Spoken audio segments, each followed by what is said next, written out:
ये जो plate P1 है क्वार्ज की खिड़की W के सामने लगी है, इस खिड़की से हम लोग प्रकाश को भेजेंगे इस प्लेट P1 पे। ठीक है, इस खिड़की से हम प्रकाश को या पराबैंगनी किरणों को इस प्लेट P1 पे भेजेंगे। हेलो दोस्तों, कैसे और आप लोग? आशा करते हैं आप लोग मस्त होंगे और आप सबकी बोर्ड एग्जाम की तैयारी मस्त चल रही होगी। तो आपका क्लास 12 फिजिक्स का जो 11वां चैप्टर है विकिरण तथा द्रव्य की द्वैत प्रकृति वाला, आज इस चैप्टर की शुरुआत हो रही है आज के इस वीडियो से। और आज के इस वीडियो पे हम पढ़ने वाले सबसे पहले विकिरण तथा द्रव्य की जो द्वैत प्रकृति या जो दोहरी प्रकृति होती है ये क्या होती है, और इसी में आपके जो हालरैस का प्रयोग है उसको भी समझेंगे, और हर्ज तथा लेनार्ड का जो प्रयोग है उसको भी बहुत आसान तरीके से समझेंगे। क्योंकि मेन जो इस पूरे चैप्टर का जो मेन चीज है वो आज के इस वीडियो पे ही आप पढ़ने वाले हो। क्योंकि जो हालरैस का प्रयोग है और हर्ज तथा लेनार्ड का प्रयोग है वो बहुत ही ज्यादा इंपॉर्टेंट है। उसी से आगे आपको पूरा चैप्टर बहुत आसान तरीके से समझ में आएगा। ठीक है, तो आज के इस वीडियो पे बहुत आसानी से आपको पूरा ये सारी चीजें समझाने वाले, तो पूरा वीडियो देखना मस्त तरीके से आप एक एक चीज सीख जाओगे। ठीक है, तो शुरुआत करते हैं वीडियो की। देख सकते हो आपका चैप्टर नंबर 11 विकिरण तथा द्रव्य की द्वैत प्रकृति। द्वैत का मतलब होता है दोहरी, या इंग्लिश में बोलो तो ड्यूअल। ठीक है, ड्यूअल नेचर ऑफ किसकी? इसी विकिरण की, रेडिएशन की। ठीक है, ड्यूअल नेचर ऑफ रेडिएशन और मैटर। मैटर का मतलब पदार्थ या द्रव्य। ठीक है, तो सिंपल विकिरण या द्रव्य की द्वैत प्रकृति का क्या मतलब है? द्वैत प्रकृति का मतलब दोहरी प्रकृति। मतलब जो विकिरण या द्रव्य है, द्रव्य का मतलब पदार्थ, ये क्या करते हैं? दोहरी प्रकृति प्रदर्शित करते हैं। दोहरी, दोहरी का मतलब ड्यूअल नेचर दिखाते हैं। ठीक है, मतलब ये क्या करते हैं? ये कण की तरह भी व्यवहार करते हैं और तरंग की तरह भी व्यवहार करते हैं। ठीक है, जैसे जो प्रकाश किरण है वो क्या करती है? कभी तरंगों की तरह व्यवहार करती है और कभी कभी पार्टिकल कण की तरह व्यवहार करती है। तो हमने देखो यहाँ से लिखा भी है कि विकिरण की द्वैत प्रकृति मतलब दोहरी प्रकृति का अर्थ है कि विकिरण की कण तथा तरंग दोनों प्रकार की प्रकृति को दिखाना। ठीक है, विकिरण की द्वैत प्रकृति का अर्थ है कि विकिरण की कण तथा तरंग दोनों प्रकार की प्रकृति को दिखाना। देखो अभी तक हमने जो पढ़ा है इसके पहले वाले चैप्टर पे जो व्यतिकरण था और जो विवर्तन था।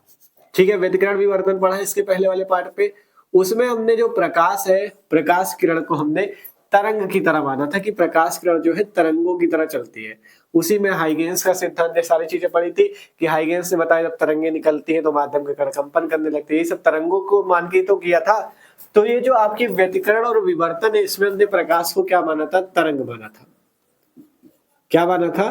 तरंग।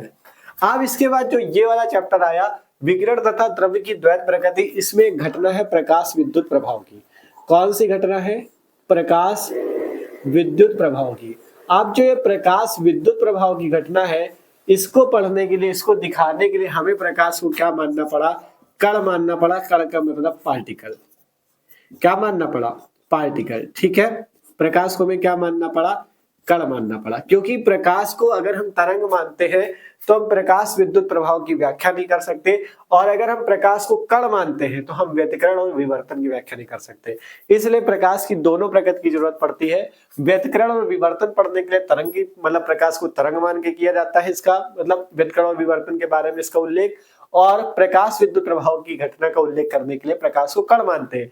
तो इसीलिए जो प्रकाश दो प्रकृति दिखाता है, तरंग और कण की, इसीलिए इसे प्रकाश की दोहरी प्रकृति कहते हैं। ठीक है, तो क्या समझे आप लोग कि प्रकाश या विकिरण जो आपका है ये क्या करता है? दोहरी प्रकृति दिखाता है। मतलब ये कण की तरह भी व्यवहार करता है और तरंग की तरह भी व्यवहार करता है। तो देख सकते हो प्रकाश ने तरंग की तरह भी व्यवहार किया और कण की तरह भी व्यवहार किया। ठीक है, अब जो ये वाला चैप्टर है ना हमारा, इसमें हमें क्या पढ़ना है? प्रकाश विद्युत प्रभाव के बारे में और आगे की चीजों के बारे में। ठीक है, तो प्रकाश विद्युत प्रभाव को समझने के लिए ही आपका एक साइंटिस्ट थे हालरैस, उन्होंने अपना प्रयोग किया। इसके बाद लेनार्ड थे और आपके हर्ज थे, इन्होंने भी किया। ठीक है, तो इन सब प्रयोगों को हम लोग आसानी से समझते हैं। तो अभी तो केवल बेसिक चीज आपने समझी। अब हम सबसे पहले आपको ले चलते हैं हालरैस, हालरैस नाम है। ठीक है, हालरैस प्रयोग की तरफ। ठीक है, ये हालरैस प्रयोग क्या था इसको पूरा अच्छे से समझाते हैं। ठीक है, तो इसमें तो केवल बेसिक चीज थी, अगर इसे नोट करना हो तो कर लेना। आप चलते हैं हालरैस प्रयोग की तरफ। तो अब हम लोग समझते हैं हालरैस प्रयोग के बारे में। ठीक है, हालरैस प्रयोग में यही प्रकाश विद्युत प्रभाव की घटना को ही बताया गया। ठीक है, तो देखो हालरैस प्रयोग को समझने से पहले समझ लो सन 1887 ईस्वी की बात है। ठीक है, सन 1887 ईस्वी में एक वैज्ञानिक थे जिनका नाम था हर्ज। क्या नाम था उनका? हर्ज। ठीक है। सन 1887 ईस्वी में एक वैज्ञानिक हर्ज थे, जिन्होंने क्या किया, सन 1887 ईस्वी में हर्ज नामक एक साइंटिस्ट थे, हर्ज नामक एक वैज्ञानिक थे, जिन्होंने क्या बताया कि जो आपका अगर हम लोग क्या करते हैं, किसी विद्युत विसर्जन नलिका जिससे विद्युत प्रवाहित हो सकती है। देखो सन 1887 ईस्वी में हर्ज ने बताया कि एकदम आसान है, आपको रटना कुछ नहीं पड़ेगा, बस ध्यान समझना। ठीक है। हर्ज ने बताया कि जब विद्युत विसर्जन नलिका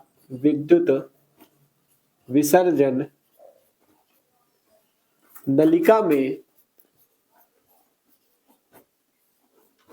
विद्युत प्रवाहित की जाती है, ठीक है, विद्युत विसर्जन नलिका में जब पराबैंगनी किरणों को डाला जाता है, ठीक है, विद्युत विसर्जन नलिका में, ठीक है, विद्युत विसर्जन नलिका में जब पराबैंगनी किरणों को डाला जाता है, ठीक है, एकदम आसान है, पराबैंगनी किरणों को डाला जाता है, तो इससे जानते हो क्या होता है, जब पराबैंगनी किरणों को हम लोग डालते हैं तो विद्युत विसर्जन नलिका में जो धारा होती है या विद्युत विसर्जन होता है वो सुगमता से होने लगता है। ठीक है। पराबैंगनी किरणों को डाला जाता है तो उसमें विद्युत विसर्जन जाता है, ठीक है लिख लेना बीच में, तो उसमें विद्युत विसर्जन बहुत सुगमता से, बहुत आसानी से होता है, तो उसमें विद्युत विसर्जन आसानी से होता है। ठीक है। विद्युत विसर्जन क्या होता है? बहुत ही आसानी से होता है। ठीक है। विद्युत विसर्जन जो होता है बहुत ही आसानी से होता है। क्या कहा गया कि सन 1887 ईस्वी में हर्ज ने बताया कि जब विद्युत विसर्जन नलिका में, ठीक है, कि जब विद्युत विसर्जन नलिका में क्या करते हैं, जब पराबैंगनी किरणों को डाला जाता है तो उसमें क्या होता है, विद्युत विसर्जन बहुत आसानी से होता है। ठीक है। मतलब हर्ज नामक एक साइंटिस्ट आए सन 1887 ईस्वी में, उन्होंने क्या देखा कि जब एक विद्युत विसर्जन नलिका ली जिससे विद्युत प्रवाहित हो सकती है, ठीक है, तो उस विद्युत विसर्जन नलिका में उन्होंने क्या किया, जब उन्होंने क्या किया, पराबैंगनी किरणों को डाला तो उसमें क्या देखा उन्होंने कि जो विद्युत है या जो विद्युत विसर्जन है वो बहुत ही आसानी से होता है। ये चीज किसने देखा? हर्ज नामक साइंटिस्ट ने। ठीक है। फिर क्या हुआ, उसके एक साल बाद एक साइंटिस्ट आए जिनका नाम था यही हालवेस। क्या नाम था इनका? एक साल बाद हालवेस आए। अब ये अपनी बातें बताएं। ठीक है। एक साल बाद कौन से साइंटिस्ट आए? हालवेस। अब इन्होंने ही पूरा खेल बताया कि कैसे विद्युत विसर्जन नलिका में विद्युत आती। ठीक है। देखो पहले क्या हुआ, पहले 1887 में जो आपके कौन थे? हर्ज। ठीक है।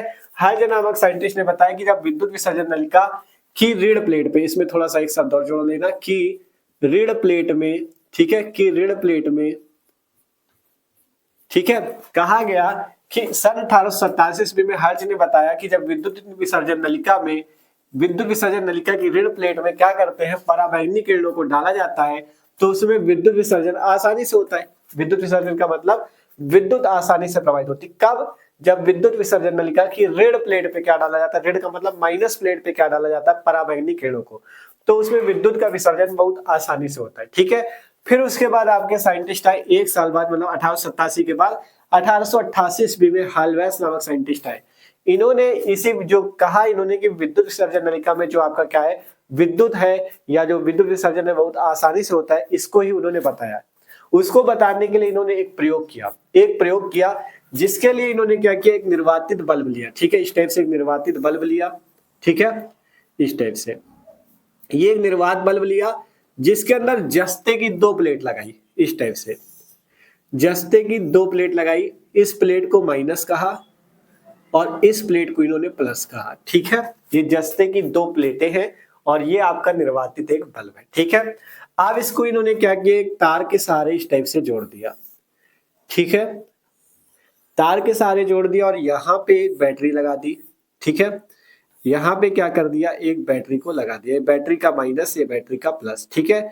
और यहाँ पे एक धारा मापी लगा दिया जिसकी सहायता से हम धारा को मापते हैं। ठीक है। समझ में आया? आप देखो इसको इस टाइप से आगे जोड़ देना। ठीक है। कोई दिक्कत नहीं। देखो यही प्रयोग किया था किसने? हालवेस ने। यहाँ पे 2 आपकी प्लेटें हैं जो कि किसकी है? जस्ते धातु की प्लेट है और ये आपका एक निर्वात बल्ब है। ठीक है। ये क्या है? निर्वातित बल्ब या निर्वात बल्ब है। ठीक है। ठीक है, ये एक निर्वातित बल्ब है, ये जस्ते की प्लेटें हैं, ये इसकी माइनस प्लेट, ये इसकी प्लस प्लेट, ये बैटरी है, माइनस प्लेट को बैटरी के माइनस से, प्लस प्लेट को बैटरी के प्लस से, बीच में एक धारामापी को लगाया गया है। ठीक है, अब इसके बाद क्या किया जाता है, जब हम इसमें क्या करते हैं, जब हम इसमें पराबैंगनी किरणों को डालते हैं, देखो इन्होंने भी बताया कि हर्ट्ज ने बताया कि जब विद्युत विसर्जन नलिका की ऋण प्लेट पे, ठीक है, हम लोग क्या करते हैं, पराबैंगनी किरणों को डालते हैं, तो यहाँ पे भी आपको पराबैंगनी किरणें जो है इसकी ऋण प्लेट पे डाल दी है। तो जब हम पराबैंगनी किरणों को इसकी ऋण प्लेट पे डालते हैं इस टाइप से, ठीक है, ये क्या है, पराबैंगनी किरणें है, जब हम इसको क्या करते हैं, पराबैंगनी किरणों को इसकी ऋण प्लेट पे डालते हैं, ठीक है, ये क्या आ रही है आपकी पराबैंगनी किरणें। ठीक है, ये क्या चीज है, पराबैंगनी किरणें। ठीक है, तो जब हमने क्या किया, पराबैंगनी किरणों को इसकी ऋण प्लेट पे डाला, तो पराबैंगनी किरणों को इसकी ऋण प्लेट पे डालने से क्या हुआ, यहां से विद्युत प्रवाहित होने लगी। ठीक है, ऋण प्लेट पे पराबैंगनी किरणें डालने से क्या हुआ, यहां से विद्युत प्रवाहित होने लगी। ठीक है, उन्होंने क्या देखा कि जब हमने पराबैंगनी किरणों को यहाँ पे डाला तो यहाँ से विद्युत प्रवाहित होने लगी। ठीक है, और जब विद्युत प्रवाहित हुई तो ये आपका पूरे परिपथ में धारा अर्थात जो विद्युत धारा है पूरे में प्रवाहित होने लगी और धारामापी में विक्षेप देखने को मिला। कैसे देखने को मिला, उन्होंने एक क्या किया, निर्वात बल्ब लिया जिसके अंदर जस्ते की दो प्लेट माइनस और प्लस को लिया, जब माइनस प्लेट पे पराबैंगनी किरणें डाली तो क्या हुआ, विद्युत धारा प्रवाहित होने लगी। ठीक है, और विद्युत धारा प्रवाहित होने लगी, और अगर हम क्या करते हैं, अगर पराबैंगनी किरणों को जब तक डाल रहे हैं तभी तक विद्युत धारा प्रवाहित होती है, अगर पराबैंगनी किरणों को डालना बंद कर दे तो विद्युत धारा प्रवाहित नहीं होती। ये बात उन्होंने बताई। ठीक है, और एक बात और बताई कि अगर हम ऋण प्लेट पे डालते हैं तो धारा प्रवाहित होगी, लेकिन इसका उल्टा अगर धन प्लेट पे डालते हैं पराबैंगनी किरणों को तब भी धारा नहीं प्रवाहित होती। ये बात उन्होंने बताई। ठीक है, तो हम यहाँ पे लिख देते हैं, फिर आपको और अच्छे से इसे एक्सप्लेन कर देते हैं, समझा देते हैं। ठीक है, देखो यहाँ पे लिखते हैं। ठीक है, आप देखो इसके बाद हमने लिखा है यहाँ से कि एक साल बाद हाल्वेस ने एक निर्वात बल्ब में जस्ते की दो प्लेट धन और ऋण लगाई। ठीक है, क्या किया, हाल्वेस ने एक निर्वात बल्ब लिया, इसके अंदर जस्ते की दो प्लेट माइनस और प्लस को लगाया। ठीक है, अब इसके बाद देखो, जब ऋण प्लेट पर पराबैंगनी किरणें डाली जाती है तो परिपथ में तुरंत ही वैद्युत धारा प्रवाहित होने लगती है। जब हम लोग माइनस प्लेट पे पराबैंगनी किरणों को डालते हैं तो परिपथ में, इस पूरे परिपथ में तुरंत ही करंट आपकी फ्लो होने लगती है, वैद्युत धारा आपकी प्रवाहित होने लगती है। ठीक है, फिर कहा गया यहां से कि और जैसे ही पराबैंगनी किरणें डालना बंद करते हैं तो धारा का प्रवाहित होना भी रुक जाता है। जैसे ही हम क्या करते हैं, पराबैंगनी किरणें डालना बंद कर देते हैं तो धारा का प्रवाहित होना भी रुक जाता है। ठीक है, फिर कहा गया परंतु यदि किरणें धन प्लेट पर डाली जाती हैं तब कोई धारा प्रवाहित नहीं होती। देखो, जब तक ऋण प्लेट पे डाल लें तब तक तो धारा प्रवाहित होगी, ठीक है, लेकिन धन प्लेट पे डालोगे तो धारा प्रवाहित नहीं होगी। ठीक है, हाल्वेस स्वयं इसका कारण, इस घटना का कारण ना बता सके। देखो ध्यान समझो, सबसे पहले काम था हर्ट्ज नामक साइंटिस्ट का, 1887 में आइए, इन्होंने बताया कि जब विद्युत विसर्जन नलिका की ऋण प्लेट पे हम पराबैंगनी किरणों को डालते हैं तो उसमें विद्युत धारा प्रवाहित होती है या विद्युत का विसर्जन बहुत आसानी से होता है। ये हर्ट्ज ने सबसे पहले बताया। एक साल बाद हाल्वेस आए, इन्होंने एक प्रयोग किया जिसमें जस्ते का क्या लिया, वो पहले लिया इन्होंने एक निर्वात बल्ब जिसके अंदर जस्ते की दो प्लेट माइनस और प्लस को लिया। जब उन्होंने माइनस प्लेट पे पराबैंगनी किरणें डाली तो वैद्युत धारा प्रवाहित होने लगी। ठीक है, और अगर पराबैंगनी किरणों को डालना बंद किया तो धारा रुक गई, और इसके बाद अगर उन्होंने धन प्लेट पे डाल के चेक किया तब भी धारा रुक गई। मतलब धारा केवल तभी बह रही है जब हम ऋण प्लेट पे डाल रहे हैं पराबैंगनी की किरणों को, तब तक धारा बह रही है। ये चीज उन्होंने बताया। आप लेकिन ये कारण नहीं बता पाए कि धन प्लेट पे डालने से क्यों रुक जाती है धारा। पराबैंगनी किरणों को जब हम धन प्लेट से डाल रहे हैं, माइनस प्लेट पे डाल रहे तो धारा बह रही है, लेकिन अगर प्लस में डाल रहे तो क्यों नहीं बह रही है। ये चीज हाल्वेस नहीं बता पाए, ये चीज इनकी कमी हो गई। ठीक है, अब इसके बाद कौन आए, इसके बाद आपके 1898 में आए जे टॉमसन। नाम सुना है ना सबने। तो अब हमारे पास 1800, इसके बाद सन 1898 ईस्वी में जे टॉमसन आ गए। ठीक है, सन 1898 ईस्वी में जे टॉमसन, टॉमसन नामक साइंटिस्ट है ना ये, जे टॉमसन आ गए। ठीक है, 1898 ईस्वी में जे टॉमसन आए और इन्होंने यह सिद्ध किया कि प्रकाश जब धातु की सतह, ये जो जस्ते की धातु ली थी ना, जस्ता धातु है ना, जब धातु की सतह पे प्रकाश गिरता है तो उससे इलेक्ट्रॉन निकलते हैं। ठीक है, सन 1898 ईस्वी में जे टॉमसन ने बताया कि जब प्रकाश या जो पराबैंगनी किरणें हैं, जब प्रकाश धातु की सतह पर गिरता है, धातु की सतह पर गिरता है तो उससे इलेक्ट्रॉन निकलने लगते हैं या इलेक्ट्रॉन उत्सर्जित होने लगते हैं। ठीक है, तो उससे इलेक्ट्रॉन उत्सर्जित होने लगते हैं। ठीक है, इलेक्ट्रॉन उत्सर्जित होने लगते हैं। क्या बात हुई, उन्होंने ये जो थे आपके कौन, हाल्वेस, इन्होंने ये तो बताया था कि ऋण प्लेट पे डालने से धारा बहती है, लेकिन क्यों बहती है ये इनको नहीं पता था। अब 1898 में आ गए टॉमसन नामक साइंटिस्ट, इन्होंने बताया जब प्रकाश धातु की सतह पे, मतलब जैसे आपकी जस्ता धातु है, जब इसमें पराबैंगनी किरणें या प्रकाश इसमें डाला गया तो इससे इलेक्ट्रॉन निकलने लगते हैं, धातु की सतह से इलेक्ट्रॉन यहाँ से निकलने लगते हैं। ठीक है, क्या होते हैं यहाँ से इलेक्ट्रॉन, इस टाइप से यहाँ से इलेक्ट्रॉन निकलने लगते हैं। ठीक है, इलेक्ट्रॉन के निकलने के कारण ही विद्युत धारा बहती है। हमने पहले चैप्टर में यही तो पढ़ा था कि जब इलेक्ट्रॉन गति करता है तभी तो विद्युत धारा प्रवाहित होती है। तो वही चीज तो है, जब यहाँ से इलेक्ट्रॉन बाहर निकलेंगे तो विद्युत धारा प्रवाहित होगी। ठीक है, तो वही चीज उन्होंने कहा सन 1898 ईस्वी में जे टॉमसन ने बताया कि जब प्रकाश धातु की सतह पे गिरता है, ठीक है, धारामापी अलग लिखा है। ठीक है, जब प्रकाश धातु की सतह पे गिरता है तो उससे इलेक्ट्रॉन उत्सर्जित होने लगते हैं या इलेक्ट्रॉन बाहर निकलने लगते हैं। तो देख सकते हो जब यहाँ पे आपका क्या हुआ, यहाँ पे जब प्रकाश या पराबैंगनी किरणें मतलब गिरी तो यहाँ से इलेक्ट्रॉन जो है निकलने लगे या इलेक्ट्रॉन जो है उत्सर्जित होने लगे। ठीक है, ये चीज आपने समझा, एकदम आसान है, कुछ नहीं है अभी। लेकिन इन्होंने ये नहीं बता पाए टॉमसन भी कि धन प्लेट में डालने से क्यों नहीं ये हो रहा।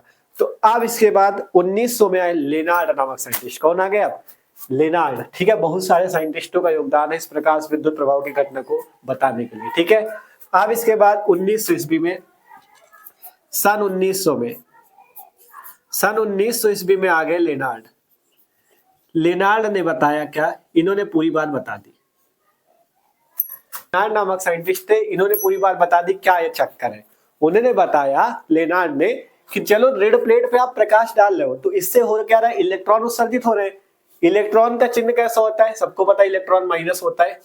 अब इलेक्ट्रॉन होता है माइनस और धन प्लेट क्या प्लस, तो ये जो माइनस इलेक्ट्रॉन का ये धन प्लेट की तरफ आता है। क्यों, क्योंकि माइनस जो होता है प्लस को आकर्षित करता है। तो जो प्लस है, प्लस ने क्या किया, इलेक्ट्रॉन के माइनस को अपनी ओर आकर्षित किया।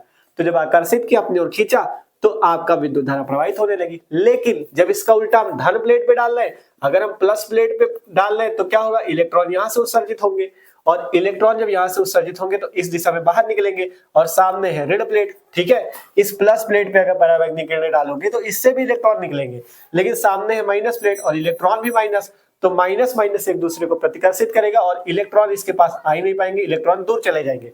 तो जब इलेक्ट्रॉन दूर चले जाएंगे तो धारा प्रवाहित ही नहीं होगी, क्योंकि जब यहाँ पे इलेक्ट्रॉन उत्सर्जित हुए तो प्लस की ओर ये आए जिसकी वजह से धारा प्रवाहित हुई। लेकिन जब प्लस प्लेट पे डाला तो इलेक्ट्रॉन निकले और माइनस प्लेट यहाँ है और प्लस प्लेट के इलेक्ट्रॉन भी माइनस है। तो जब माइनस माइनस आपस में मिलेंगे तो प्रतिकर्षित करेंगे, दूर हट जाएंगे, जिसके कारण ये काम ही नहीं हो पाएगा। तो इसलिए कहा, लेनार्ड नामक साइंटिस्ट ने पूरी बात बता दी। समझ में आया ना, क्या बताया, माइनस प्लेट पे डालने पे इलेक्ट्रॉन उत्सर्जित होते हैं, इलेक्ट्रॉन का चिन्ह माइनस है और ये प्लस प्लेट क्यों खिंच जाते हैं, आकर्षित हो जाते हैं, जिससे धारा प्रवाहित होती है।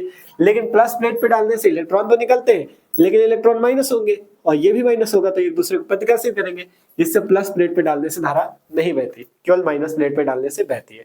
ये बात किसने बताई, लेनार्ड ने पूरी बात बता दी। ठीक है, तो अब ये बात भी हम लिख देते हैं जिससे आप लोग इसे समझ लो और नोट कर लो। ठीक है, ठीक है, आप लोग करोगे इसके स्क्रीनशॉट कर लो, क्योंकि इरेज करना पड़ेगा, बड़ी बात है, यहाँ पे इतने में आ नहीं पाएगी। स्क्रीनशॉट करो, पूरा इरेज कर देते हैं, लेनार्ड वाली बात आपको आगे लिख लेते हैं, कॉपी पे नोट कर लेना। ठीक है, नोट करो जल्दी से। ठीक है, तो आप देखो ये आपका लेनार्ड ने क्या कहा, जो बातें समझाई वही बातें हमने ऐसे लिख दी है।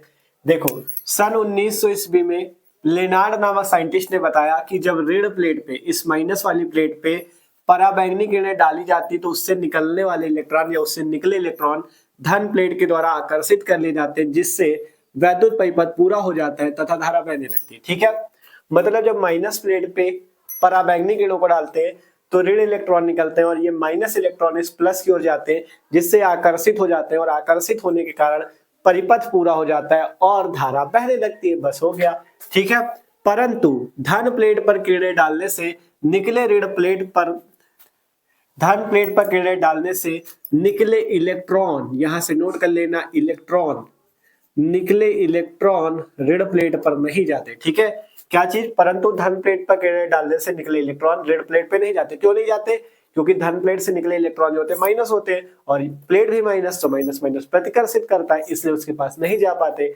तो कहा गया धन प्लेट पर किरणें डालने से निकले इलेक्ट्रॉन ऋण प्लेट पे नहीं आ पाते, क्योंकि इलेक्ट्रॉनों पर ऋण आवेश होता है जिससे वो प्रतिकर्षित हो जाते हैं। अतः परिपथ पूरा न होने के कारण धारा नहीं बहती।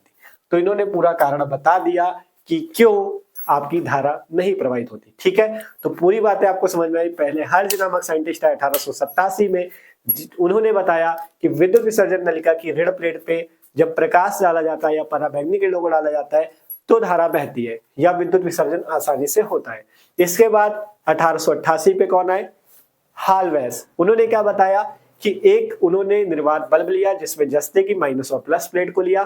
जब माइनस प्लेट पे पराबैंगनी किरणें डाली तो धारा प्रवाहित हुई, लेकिन जब हमने माइनस प्लेट पे पराबैंगनी किरणें डालना बंद कर दिया तब भी धारा प्रवाहित नहीं हुई और प्लस प्लेट पे डाला तब भी धारा नहीं प्रवाहित हुई। इसका वो कारण नहीं बता पाए।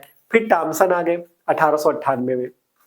उन्होंने क्या बताया कि जब हम किसी धातु पे प्रकाश डालते हैं, जैसे जस्ते एक धातु है, इसकी प्लेट ली थी, इस पे इलेक्ट्रॉन डाला तो धातु से इलेक्ट्रॉन निकलने लगते हैं जिसके कारण धारा बहती है, क्योंकि जब इलेक्ट्रॉन निकलेंगे इलेक्ट्रॉन गति करेंगे, उसी के कारण धारा बहेगी। तो वही चीज थॉमसन ने बताया कि धातु से इलेक्ट्रॉन निकलने लगते हैं जिसके कारण धारा बहती है। लेकिन वो भी नहीं बता पाए धन प्लेट पे डालने से क्यों नहीं बहती, ठीक है। तो इसके लिए लेनार्ड आए और उन्होंने बताया कि माइनस प्लेट पे डालने से इलेक्ट्रॉन निकलते हैं और इलेक्ट्रॉन माइनस होते हैं, और ये जो धन प्लेट होती प्लस होती तो माइनस प्लस को आकर्षित कर लेता है जिससे परिपथ पूरा हो जाता है, धारा बहती है। प्लस प्लेट पे डालने से इलेक्ट्रॉन माइनस के होते हैं और प्लेट माइनस की तो माइनस माइनस प्रतिकर्षित कर देंगे, जब एक दूसरे को प्रतिकर्षित कर देंगे तो धारा प्रवाहित ही नहीं होगी। तो ये कारण था, ठीक है। अब जो यहाँ से प्रकाश वैद्युत प्रभाव की घटना है, ये क्या होती है, इसकी परिभाषा होती है कि जब धातु पे कोई प्रकाश पड़ता है या पराबैंगनी किरणें पड़ती तो धातु से जो इलेक्ट्रॉन निकले, इसी घटना को ही प्रकाश वैद्युत प्रभाव कहते हैं। हमने परिभाषा लिख दी कि प्रकाश किरणों के प्रभाव से धातु से इलेक्ट्रॉनों के उत्सर्जन की घटना या इलेक्ट्रॉनों के निकलने की घटना को प्रकाश वैद्युत प्रभाव अथवा प्रकाश वैद्युत उत्सर्जन कहते हैं। तो कभी भी प्रकाश वैद्युत प्रभाव की परिभाषा पूछी जाए तो प्रकाश किरणों के प्रभाव से धातु से इलेक्ट्रॉनों के उत्सर्जन की घटना प्रकाश वैद्युत प्रभाव अथवा प्रकाश वैद्युत उत्सर्जन कहलाती है, प्रकाश वैद्युत उत्सर्जन कहते हैं, ठीक है। तो हालवेस का प्रयोग तो कंप्लीट है और आसानी से समझ में भी सबको आया होगा, ठीक है। तो वीडियो अच्छा लगा लाइक जरूर कर लेना और जो लोग नए हो फॉलो सब्सक्राइब जरूर कर लेना, ठीक है। तो हालवेस वाला तो हो गया। आप बताते हैं हर्ज तथा लेनार्ड के प्रेक्षण, ठीक है। हर्ज और लेनार्ड ने जो बनाया उन्होंने क्या बता दिया, ठीक है। चलो उसको देख लेते हैं, जल्दी से इसे स्क्रीनशॉट करो, नोट कर लो।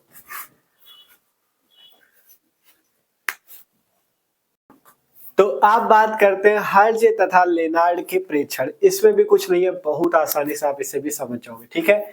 देख सकते हो इस टाइप से पूरा चित्र बनाए। ये एक इन्होंने विधि बताई जिसके द्वारा हर्ज और लेनार्ड ने अपनी कुछ बातें बताई इस प्रकाश विद्युत प्रभाव की घटना के बारे में, ठीक है। पहले पढ़ते हैं फिर आपको ये समझाते हैं, ठीक है। देखो यहाँ पे हेडिंग लगी हुई है हर्ज तथा लेनार्ड के प्रेक्षण, मतलब हर्ज, लेनार्ड और इसमें एक साइंटिस्ट और थे मिल्टन, ठीक है। हर्ज, लेनार्ड और मिल्टन तीन साइंटिस्ट थे, इन्होंने ये प्रयोग किया, ठीक है। देखो यहां से लिखा गया कि हर्ज, लेनार्ड तथा मिल्टन ने प्रकाश वैद्युत उत्सर्जन या प्रकाश वैद्युत प्रभाव पर अनेक प्रयोग किए, ठीक है। हर्ज, लेनार्ड तथा मिल्टन नामक तीन साइंटिस्ट थे जिन्होंने क्या किया, प्रकाश वैद्युत प्रभाव या प्रकाश वैद्युत उत्सर्जन पे कई सारे प्रयोग किए, ठीक है। उन्होंने भिन्न धातुओं की प्लेटें लेकर उन पर विभिन्न आवृत्तियों तथा विभिन्न तीव्रताओं का प्रकाश डाला तथा प्रत्येक दशा में उत्सर्जित प्रकाश इलेक्ट्रॉनों की ऊर्जा एवं प्रकाश वैद्युत धारा की प्रबलता को मापा। इन प्रयोगों के आधार पर उन्होंने प्रकाश वैद्युत उत्सर्जन के संबंध में अनेक फल प्राप्त किए। क्या कहा गया कि हर्ज, लेनार्ड तथा मिल्टन नामक तीन साइंटिस्ट थे, इन्होंने प्रकाश वैद्युत जो प्रभाव है या प्रकाश वैद्युत जो उत्सर्जन है, इसको पूरा जानने के लिए कई सारे प्रयोग किए और उसके लिए इन्होंने कई सारी धातु की प्लेटों का प्रयोग किया। जैसे अभी जस्ते की धातु का प्लेट, जस्ते धातु की प्लेट थी, इन्होंने कई सारी धातु की प्लेट ले लेके सब धातुओं में चेक किया किसमें कैसी घटना देखने को मिलती है। ठीक है, तो उन्होंने भिन्न धातुओं की प्लेटें लेकर उन पर विभिन्न आवृत्तियों तथा विभिन्न तीव्रताओं का प्रकाश उनमें डाला और प्रत्येक दशा में जो उत्सर्जित होने वाले प्रकाश इलेक्ट्रॉनों की संख्या है, ठीक है, प्रत्येक दशा में उत्सर्जित प्रकाश इलेक्ट्रॉनों की ऊर्जा एवं प्रकाश वैद्युत धारा की प्रबलता को मापा।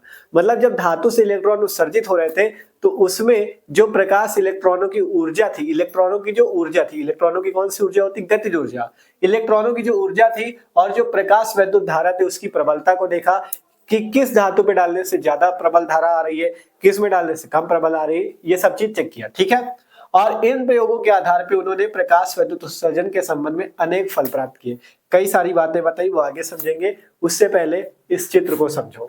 इस चित्र को समझने के लिए आपको थोड़ा सा यहाँ पे देखो एक थ्योरी हो रही होगी, इसमें पढ़ते चलो क्या चीज क्या है तो आप आसानी से समझ जाओगे। ठीक है, यहाँ पे लिखा हुआ है, इसमें एक निर्वातित नलिका के भीतर, पढ़ना यहाँ से, इसमें एक निर्वातित नलिका के भीतर धातु की दो प्लेटें P1 और P2 होती है। ये देख सकते हो, ये जो आपको दिख रही है इस टाइप से, ये एक निर्वातित नलिका है, निर्वातित कांच की नली है। ठीक है, जिसपे धातु की दो प्लेटें P1 और P2 हमने लगा रखी है। P1 प्लेट माइनस है, P2 प्लेट प्लस है। ठीक है, अब इसके बाद कहा गया, देखो इसमें एक निर्वातित नलिका, थ्योरी पढ़ना, इसमें एक निर्वातित नलिका के भीतर धातु की दो प्लेटें P1 व P2 एक दूसरे से कुछ दूरी पे लगाई जाती है। P1 व P2 एक दूसरे से कुछ दूरी पे लगाई जाती है। फिर कहा गया प्लेट P1 एक क्वार्ज की खिड़की W के सामने लगी है। ये जो प्लेट P1 एक क्वार्ज की खिड़की W के सामने लगी है, इस खिड़की से हम लोग प्रकाश को भेजेंगे इस प्लेट P1 पे। ठीक है, इस खिड़की से हम प्रकाश को या पराबैंगनी किरणों को इस प्लेट P1 पे भेजेंगे। ठीक है, तो क्या लिखा गया कि प्लेट P1 एक क्वार्ज की खिड़की, ये देखो एक क्वार्ज की खिड़की लगी है, तो प्लेट P1 एक क्वार्ज की खिड़की W के सामने रखी होती है तथा इस पर प्रकाश की किरणें डाली जाती है तथा इसे कैथोड भी कहते हैं। इस पे क्या करते हैं, इस पे यही सब लोग क्या करते हैं, प्रकाश की किरणें, एस क्या है, प्रकाश स्रोत है जिससे प्रकाश किरणें यहाँ पे आ रही है। ठीक है, इसी से हम लोग प्रकाश किरणें डालते हैं और इस प्लेट को कैथोड बोलते हैं। क्या बोलते हैं, कैथोड बोलते हैं, इसे बोलते हैं कैथोड, और इधर वाला क्या हो जाता है, एनोड हो जाता है। ठीक है, ये बातें कही गई। मतलब एक निर्वातित कांच की नली है जिसपे एक धातु है जिसकी P1 और P2 प्लेटें ली गई है, धातु की एक प्लेट ले ली गई है जो कि कुछ दूरी पे है।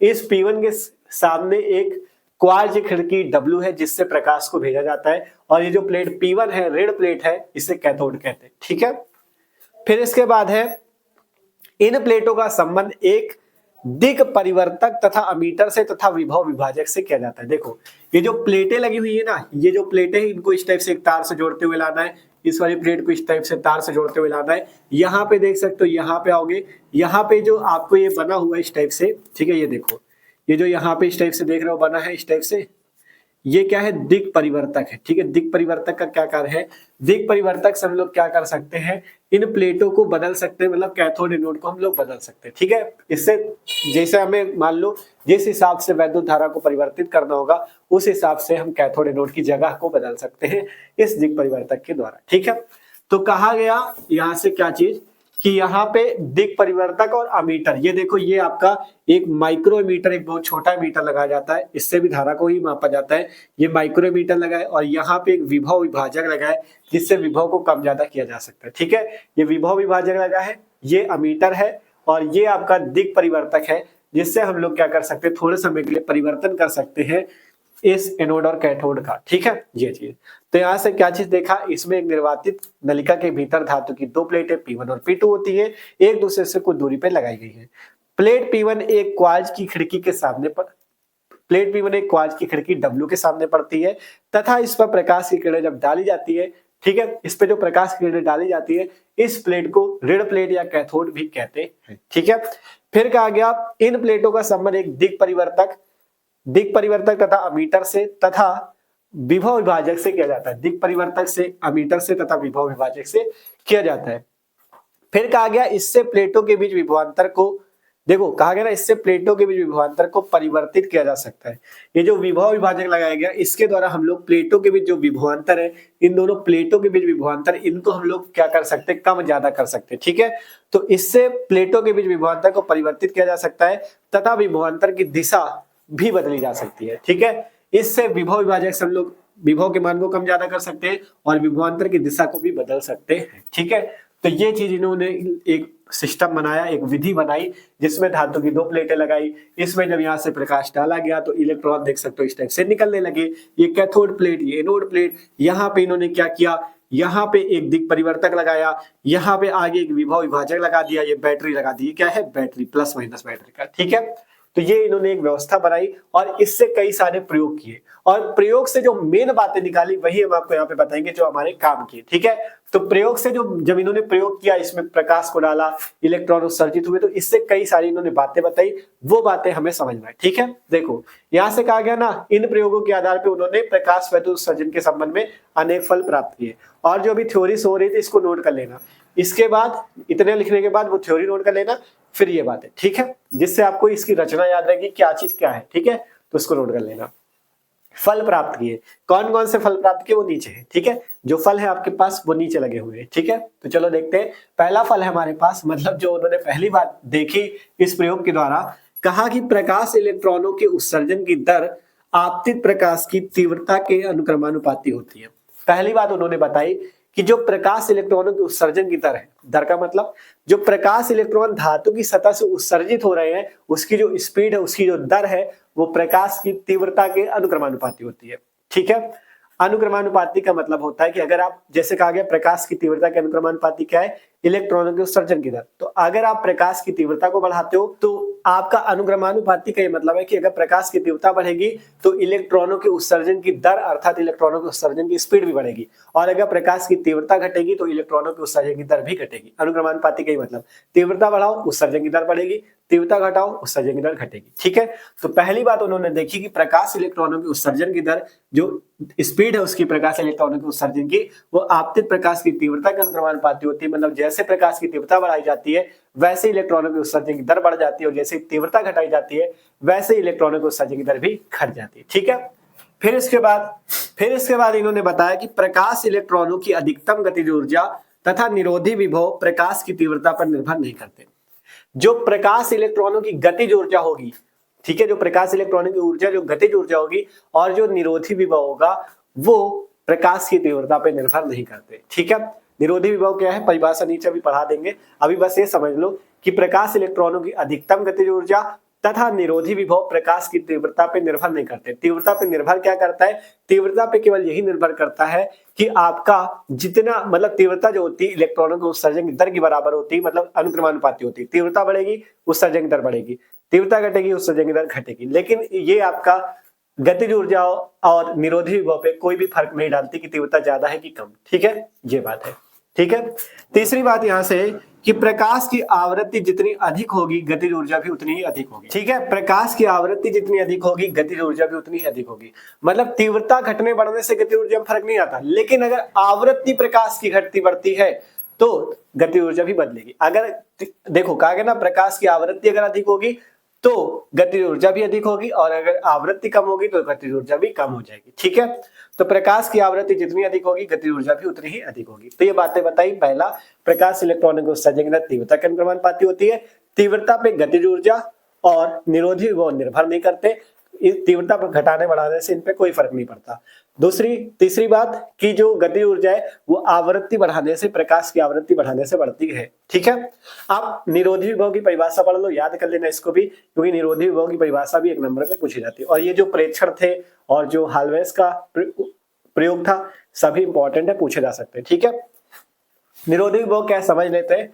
निरोधी विभव धन प्लेट पर लगाया गया वह न्यूनतम ऋणात्मक विभव है। निरोधी विभव इस प्लस प्लेट पे लगाया गया एक ऐसा ऋणात्मक, मतलब एक ऐसा माइनस विभव है जो क्या करता है, जो आपतित प्रकाश की किसी आवृत्ति के संगत कैथोड से उत्सर्जित इलेक्ट्रॉनों, कैथोड से उत्सर्जित सभी प्रकाश इलेक्ट्रॉनों के प्लेट तक पहुंचने से रोकता है। मतलब आपने देखा जब इसमें प्रकाश पड़ा तो इससे इलेक्ट्रॉन जो है वो बाहर निकलने लगे।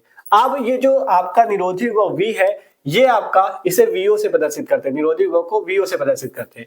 जो निरोधी विभव VO होता है ना, ये प्लस प्लेट पे लगाया एक ऐसा माइनस विभव होता है जो इन इलेक्ट्रॉनों को यहां तक आने से रोकता है, क्योंकि ये ऋण विभव होता है और इलेक्ट्रॉन भी ऋण, तो इसको यहां तक आने से रोकेगा। ठीक है, मतलब ये भी ऋण है और इलेक्ट्रॉन भी ऋण, तो यहां तक आने से रोकेगा, प्रतिकर्षण होगा।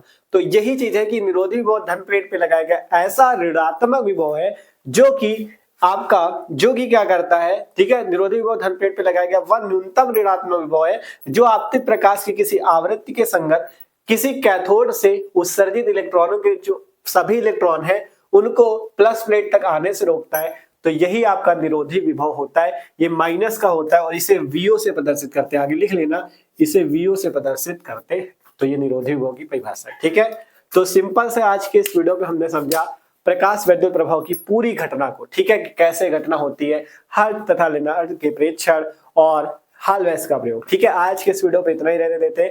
अब अगली क्लास आएगी, उस पे हम आपको समझा देंगे क्या, उस पे हम समझाएंगे आपको देहली आवृत्ति, देहली तरंगदैर्घ्य, प्रकाश वैद्युत प्रभाव, कार्यफलन, जितनी परिभाषाएं उनको सिखा देंगे, जिससे आप लोग उनको भी सीख जाओगे आसानी से। ठीक है, तो आज के वीडियो पे इतना ही। आशा करते हैं सब लोग पूरा समझ चुके हो टॉपिक को। तो वीडियो अच्छा लगा और लाइक जरूर कर लेना और इस वीडियो को अपने दोस्तों के साथ भी शेयर करना, जिससे वो लोग भी चैनल से पढ़ के मस्त तरीके से पढ़ाई कर सके, अच्छे नंबर ला सके। ठीक है, तो शेयर सबको करना है और कमेंट करके भी जरूर बताना कि वीडियो कैसा लगा। अगर आप लोग कमेंट करते हो तो यार हमें भी मोटिवेशन मिलता है, चलो हमने पढ़ाया इतनी देर, आपको समझ में आया। ठीक है, कमेंट जरूर करना है और इस वीडियो को अपने दोस्तों के साथ भी शेयर करना है, क्योंकि सपोर्ट आप ही लोगों को दिखाना है। ठीक है, तो इसे नोट कर लो, जितना पढ़ा है इसको नोट्स जरूर बना देना। ठीक है, जिससे आपको पढ़ने में आराम आएगा। ठीक है, तो आशा करते हैं वीडियो अच्छा लगा होगा। अगर आप लोग इसके पहले के जितने चैप्टर उनके वीडियो देखना चाहो तो आपको इसी वीडियो की डिस्क्रिप्शन में प्लेलिस्ट मिल जाएगी क्लास 12 फिजिक्स की, वहां से आके फिजिक्स के सारे वीडियो देख सकते हो। डिस्क्रिप्शन पे केमिस्ट्री की भी प्लेलिस्ट है, वहां से केमिस्ट्री के सारे वीडियो देख सकते हो। ठीक है, तो आज की वीडियो पे इतना ही। आशा करते हैं सबको समझ में होगा। तो मिलते हैं अगले वीडियो पे। ठीक है, इसे नोट कर लो और सब्सक्राइब चैनल को जरूर कर देना।